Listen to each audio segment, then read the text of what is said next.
এখন পর্যন্ত বেশিরভাগ অবৈধ অস্ত্র উদ্ধার করতে পারেনি সরকার। অবৈধ অস্ত্র উদ্ধার করা না হলে নির্বাচনে পেশি শক্তির ব্যবহার হতে পারে বলে শঙ্কা প্রকাশ করা হয়েছে।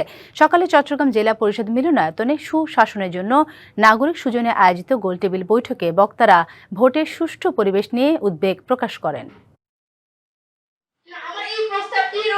রবিবার সকালে চট্টগ্রাম জেলা পরিষদ মিলনায়তনে সুজন চট্টগ্রাম জেলা ও মহানগর শাখার উদ্যোগে সুষ্ঠু নির্বাচন ও গণতান্ত্রিক উত্তরণ নাগরিক ভাবনা শীর্ষক গোলটেবিল বৈঠকের আয়োজন করা হয়। বৈঠকে অবৈধ অস্ত্র উদ্ধারে সরকারের ভূমিকা এবং সুষ্ঠু নির্বাচনের পরিবেশ নিয়ে প্রশ্ন তোলেন বিভিন্ন বিশ্ববিদ্যালয়ের শিক্ষার্থীরা।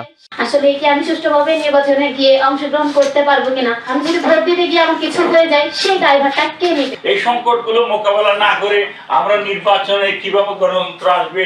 গণভোট, ভোটাধিকার প্রয়োগ এবং গণতান্ত্রিক উত্তরণে সুষ্ঠু পরিবেশ নিশ্চিত করার উপর গুরুত্ব আরোপ করেন বিভিন্ন শ্রেণী পেশার প্রতিনিধিরা। নিজেকে সম্পৃক্ত করা। নতুন এবং ফিরে আসা গ্রাহকদের জন্য নগদে চলছে ক্যাশব্যাক সহ প্রতিদিন হাজারো উপহার জেতার সুযোগ। হবে আশা আর ফেরা, সারপ্রাইজ সেরা। অবৈধ অস্ত্র উদ্ধারে সরকারের ব্যর্থতা ও নির্বাচনে এসব অস্ত্র ব্যবহারের শঙ্কা প্রকাশ করা হয়।